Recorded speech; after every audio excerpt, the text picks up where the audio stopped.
more minute. We're going to do a slightly different PodPlus this morning because we have a special guest, Sam, who's going to give you a wave now.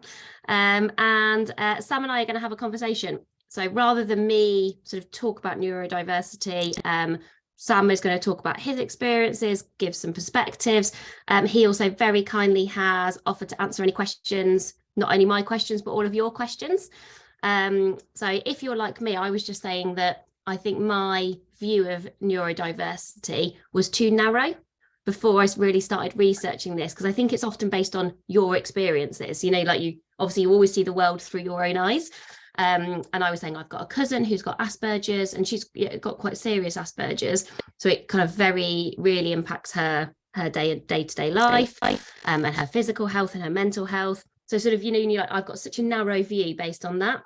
And the more I've started researching, the more you realise, this is important for everybody to understand. If we want to make careers and work better for everyone, we won't be able to do it unless we all understand what we mean by neurodiversity, how we can all support each other, and also not get too limited in our learning.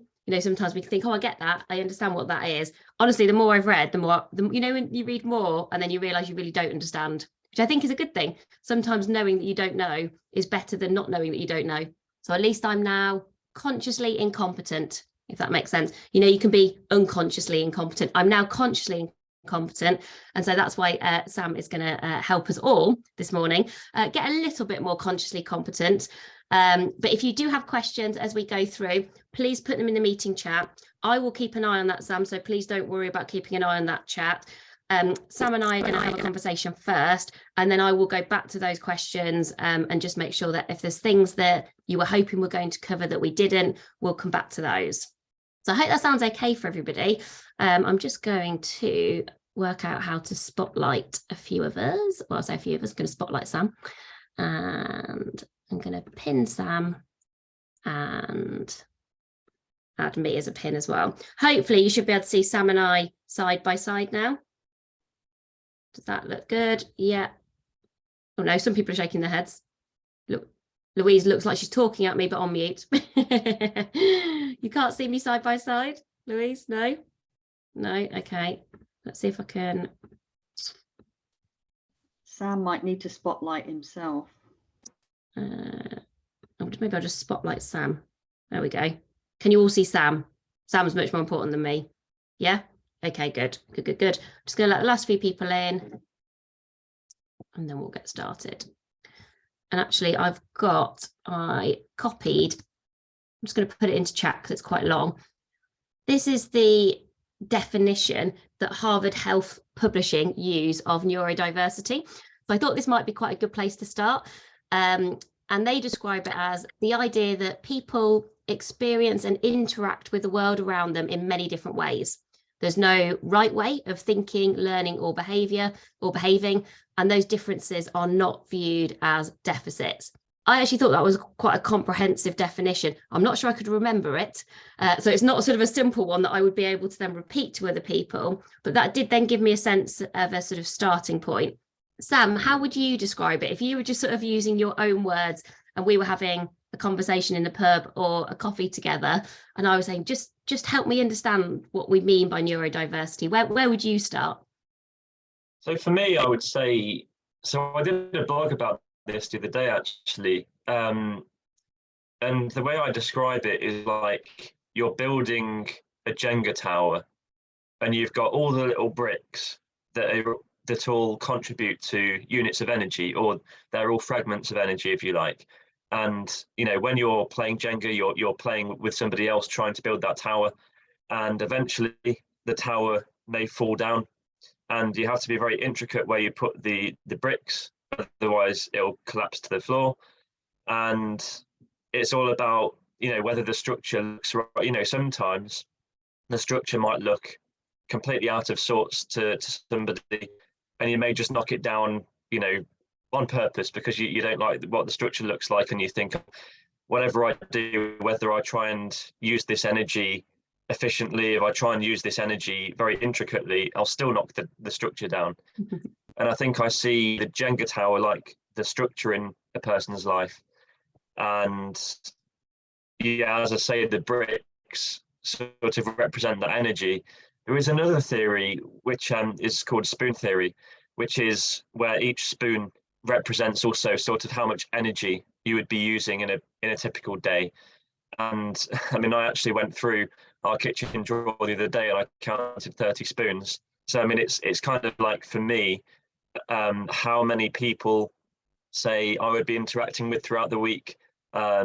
Things like catching the bus to work, whether I'd have to get a taxi to work if I wasn't able to catch a lift with anybody, meeting anybody new that I've not met before. So it's all these cogs in the machine, really. There's the two different ways that I see it. In the Jenga theory, that came about actually via a video that I saw from Dr. Julie Smith on LinkedIn, where she, I think, also used Jenga to represent something. And I thought, this really represents for me what neurodiversity feels like. All the bricks are all different parts of energy. And at times during a game of Jenga, you have to be very intricate because there are tiny gaps and you have to be very careful. Otherwise, those energy units will just, sort of disperse everywhere. I don't know how to act.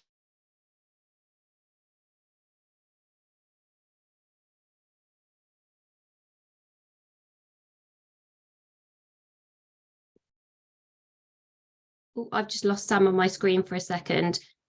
People nodding. Is that my internet, or have other people lost Sam? Other people have lost Sam? Yeah. Yeah, okay. Okay, we'll give him a second to come back. Let me just talk about spoon theory. Yeah, his connection's just dropped. Yeah. Spoon theory, I've come across spoon theory before, and that really helps me to connect the dots between maybe what it might be like if you have some neurodiversity that you're kind of experiencing. Let's say you've got we all start the day with 10 spoons, for example, and you're going into a team meeting. Some people, for that team meeting, you might use up 1 spoon, but actually if you had got ADHD, or if you've got autism, or if you've got Asperger's, actually maybe you're using up 3 spoons or 4 spoons. So actually sort of, like the amount of spoons that you spend during a day can be really different, and different things can kind of really then take it out of you. Sorry, Sam, we lost you for a second. But so I was just talking about spoon theory, which I'd come across, and I said, oh, I hadn't connected the dots between neurodiversity and spoon theory before. And that actually really helps me to kind of, to your point of like, okay, well, maybe for you, it might make a massive difference to not have to interact with people, say, on the way to work. Because then you're like, oh, you can save your spoons for then that first meeting that you've got, or that presentation that you've got to do. And the Jenga sounds great as well. Well, maybe if you can afterwards, I'd love to send that blog post around to everyone, if that would be okay. Yeah. And one of the things that I'm really interested in, because I always find it fascinating, is the words that we use, the labels that we give things. Because often I think our words and labels can help people to understand, but they can also be unhelpful, because then we put people in boxes, and it's not the same. But I even see it with things like, as soon as you say to somebody you're introverted, people make 10 connections with what that must mean. And one of the most common questions I then get is, oh, well, how could you be introverted and do your job, Sarah? And that's often where people haven't quite understood the difference between introversion and extroversion. So at a very basic level, I see how both that label of being, I talk quite very openly about being an introvert. It sort of helps me as much as probably it sometimes hinders me. How do you find that, Sam, in terms of, do you find those kind of labels, those words useful? Is it something you talk about very openly with people? Would you rather people ask you, like, what have you found useful? I think labels can be, like you say, they can be very helpful. I think, so for me at the moment, I mean, I already have a diagnosis of dyspraxia, and I'm also going through the process of being assessed for autism. And I think whereas the labels can actually help to be understood, I've also experienced completely the opposite, where I've had, I've experienced trying to see a doctor who just writes a very half-hearted fit note for me to try and give to the job centre. And it just was a very generalised, this is what autism looks like, rather than actually speaking to me as an individual and getting my own individual take on how autism interacts with me. I think that there are also psychological models that can be used in different organizations to sort of help to mesh teams well together. I mean, I've been through the Meredith Belbin, the Belbin team roles assessment, and I feel that this can be. I mean, I'm an avid overthinker, and I think that with the Belbin team roles, I mean, there are two specific ones which I had in my assessment last year, which I felt that at the moment I would say they're probably right at the bottom, and I was not really that conscious that these things can actually change. And someone made aware to me yesterday that Meredith Belbin wrote 2 books 30 years apart, where he actually acknowledged that, you know, things can turn on their head with regards to the team roles. You know, one day you could be one thing, and then maybe a year later you can completely change based on your skills, your qualities, what sort of things you're using. So I think whereas the labels can be helpful to identify the struggles and the challenges that people can face with neurodiversity, I think they can be a hindrance at times where you know, you can just be thinking about the box that you sort of fit in. Whereas for many people that I've spoken to with the neurodiversity, the box doesn't really exist. You know, they find their own niche, which is, I think, finding a niche is important, I think. Yeah, it almost feels like to me, maybe some of those words are useful as a starting point, but then it almost feels like, as you've described, you need the individual to tell you what does that mean for them in their own words and in their own way. Because I think, you know, even with my cousin, I've seen with her Asperger's, it is very different to somebody else who's also got a diagnosis of Asperger's. And so you're like, well, they're dramatically different people. So I really like that, you know, we talk about kind of careers as individual as you are. I feel like that really applies here, that we don't kind of jump to conclusions, that we ask people to describe, like, in their own words and in their own way. Okay, well, how does that show up for you? How is that helpful? What can we do to support you? Asking those really good questions so that we can sort of set everybody up for success. But I think often we miss those things. We just sort of, people might just say, oh, I have ADHD. And then that's it. That's kind of as far as the conversation goes. And from your perspective, Sam, what are the sorts of things that you would either like to see changed, or organisations on kind of like the world of work generally, but do differently to provide better support to people who are experiencing kind of neurodiverse, whether it is, I appreciate sort of autism at kind of one end of the spectrum, where actually I've seen there's some brilliant organisations who actually really support people who have got autism, where they probably couldn't do a day job in the same way as, say, we're all doing today. And I'm actually going to visit one of those. There's a brilliant company called Art House Unlimited that I'd encourage everybody to have a look at, where they use art as therapy. And also that also provides really meaningful employment to people with autism.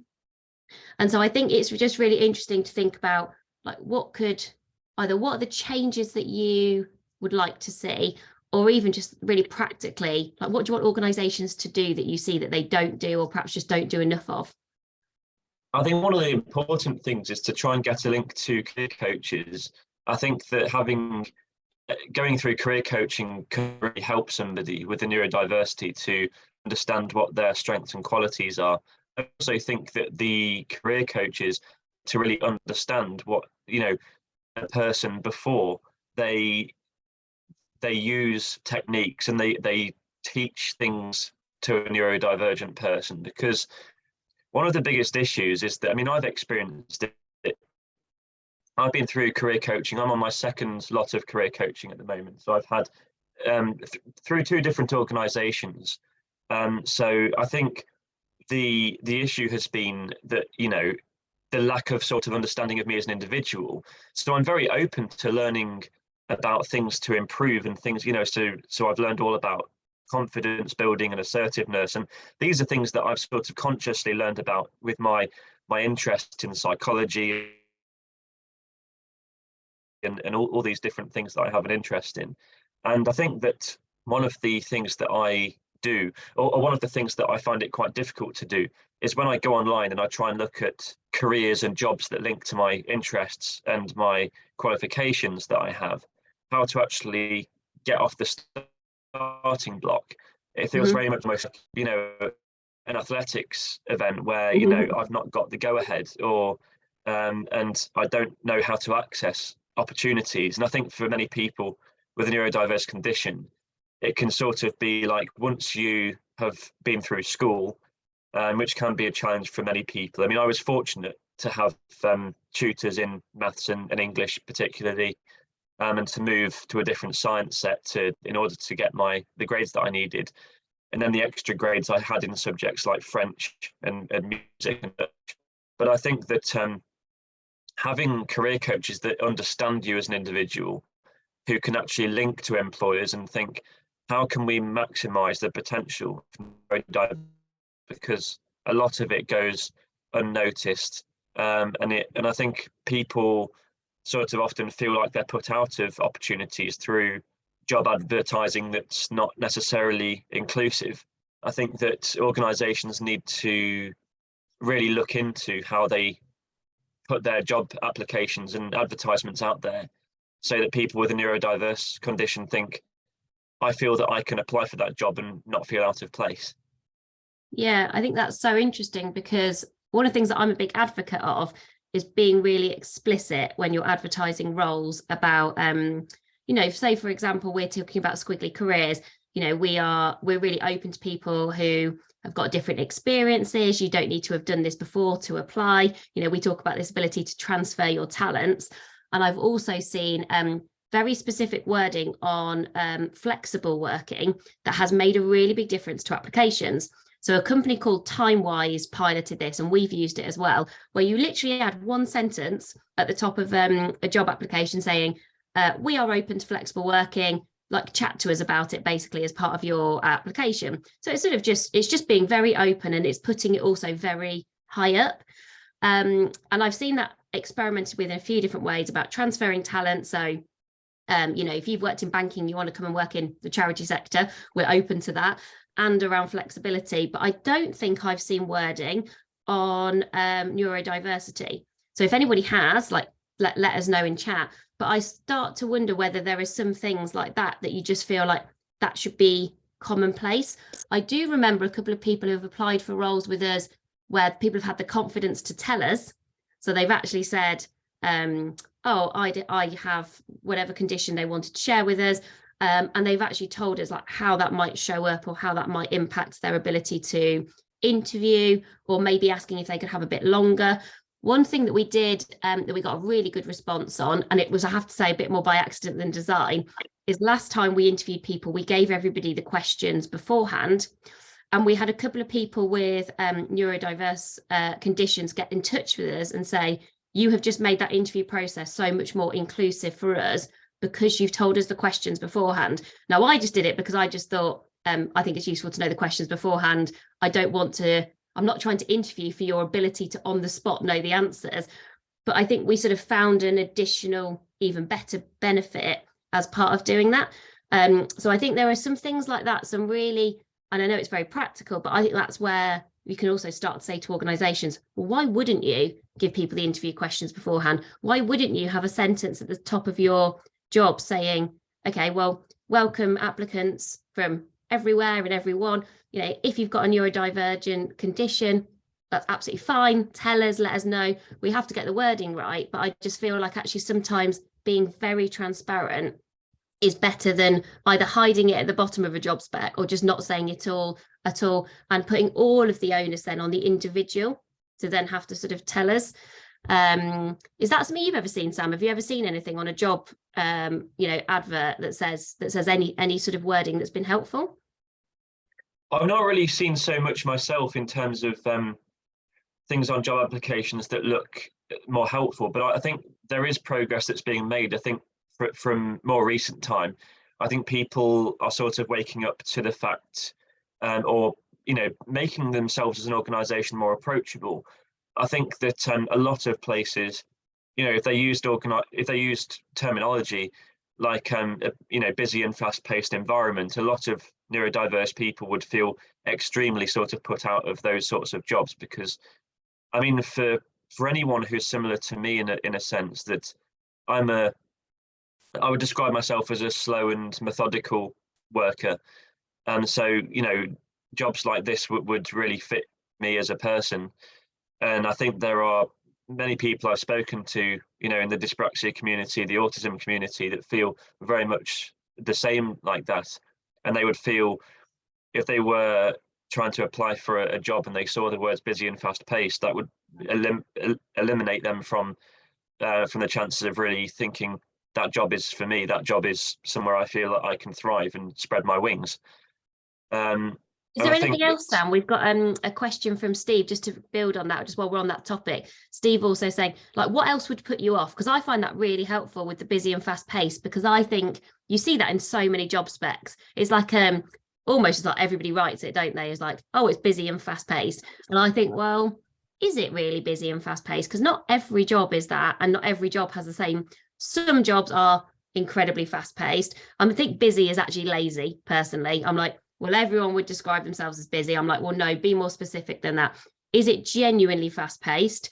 And if it is, then that might be a good thing to know, because you might go, well, that wouldn't be a good environment for me. But I've worked in loads of jobs where I'm like, there were some that were a lot faster than others. So not every job is equally fast paced. Anything else that would put you off, or anything else that would really get in the way? As soon as you see it, you'd be like, well, no, I can't even contemplate that. I think, to answer Steve's question, really good question, by the way. I think that it's important to me to know exactly what I'm doing. I mean, I'm someone that loves structure, but I mean, I don't mind. I think the squiggly careers, the reason why I love squiggly careers is that it gives people that flexibility and the freedom to explore different opportunities and to go off in different directions. I think previously to finding the squiggly careers framework, I was very much someone that I did see this sort of ladder-like approach that I sort of feel is very dangerous nowadays, because people don't really, I think people nowadays that I've spoken to about this, they actually understand, you know, progression. You know, careers should be about progression. I think rather than chasing the job titles and chasing those things that can be, you know, end up leaving a person feeling quite disappointed at the end. I think it's really important to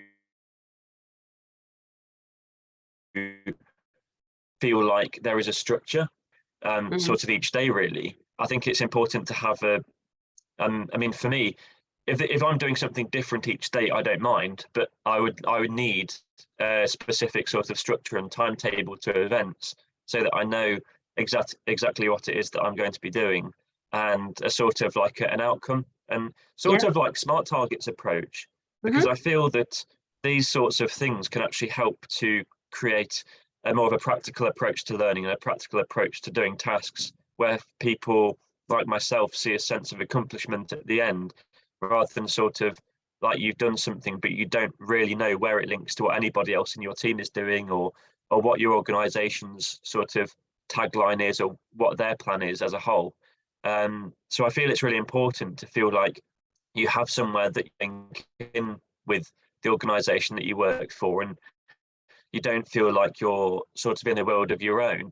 I think it's okay to be in a world of your own, so in a context where maybe you take responsibility for your own things, or what you do is maybe on a solo basis. But I think it is important to have that sort of communication lines, and to have people that you know that you can speak to within the organization and think, right, so where does all this link together? How can I sort of work with you more closely? And I think that's really where I would go with that. I think with the busy and fast paced thing, I think what I would say with regards to this is, I think organizations at times would use those terminology to sort of almost sell themselves, and to say, oh, you know, people, you know, and I think that it should be really up to the people to then choose, like, you know, an organization. It shouldn't be about, you know, if a organization doesn't put those words busy and fast paced, will a lot of people not choose them, or not feel, oh, that's exciting, that's quite stimulating, or, you know, that's something that will sort of naturally bring me to the end of a day feeling like I'm in a natural rhythm of, I'm tired, I've done quite a long day, it has been sort of fast paced, productive, or in other terms of being busy. And I think that's something that has to be taken into account also.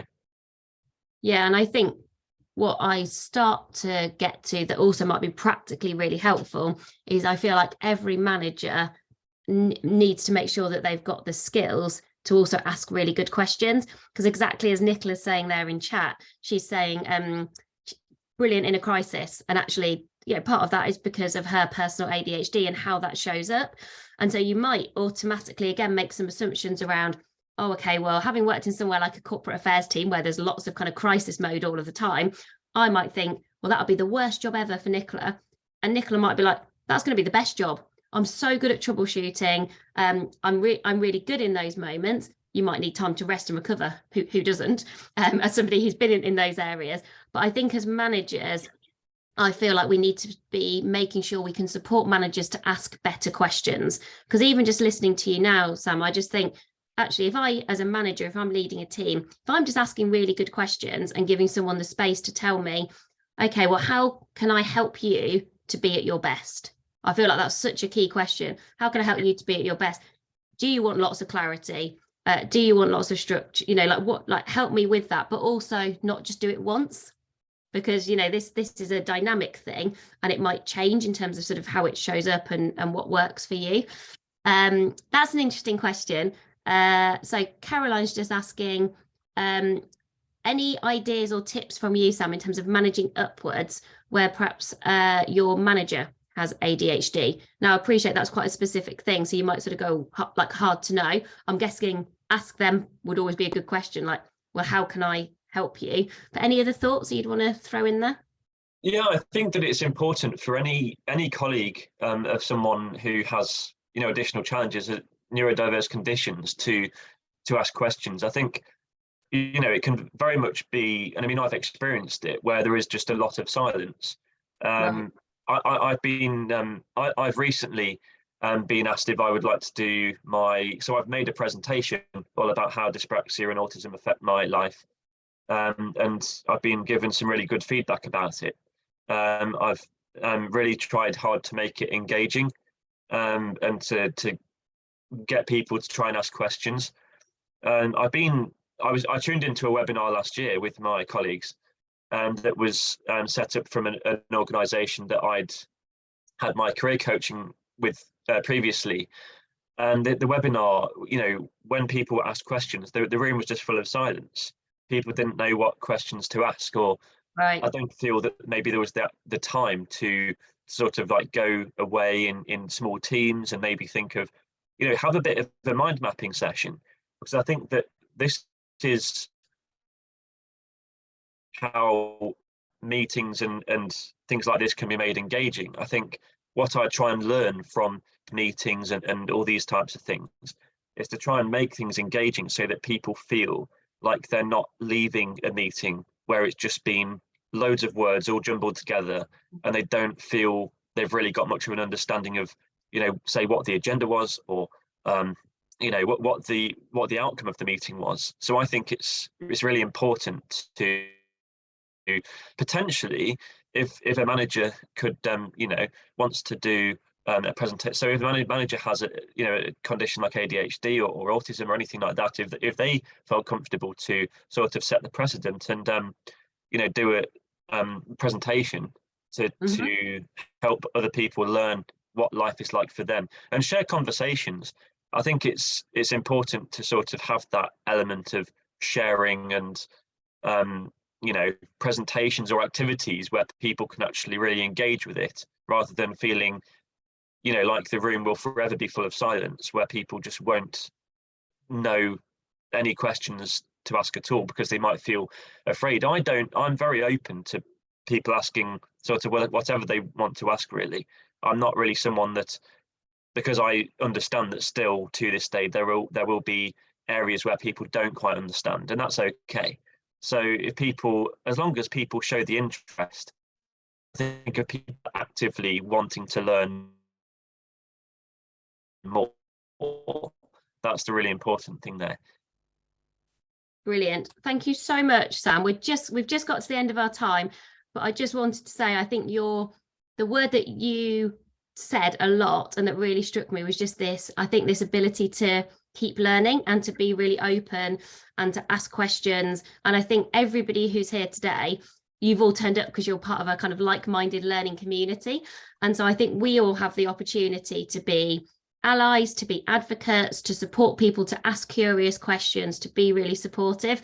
And I know sometimes it can feel scary because we're sort of being consciously incompetent. I always think feels scary, but if we want to make careers better for everyone, it's like we all have to sort of embrace that.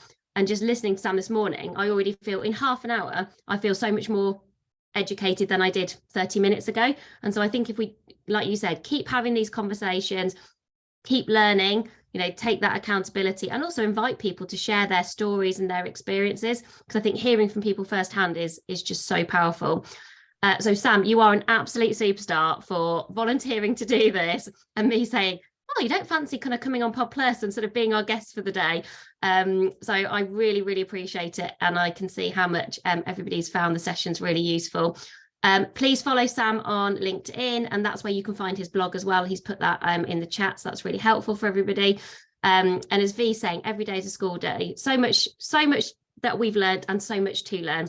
So thank you, everybody. Have a good rest of your Thursday. Thank you very much for inviting me on as well. I very much appreciate it.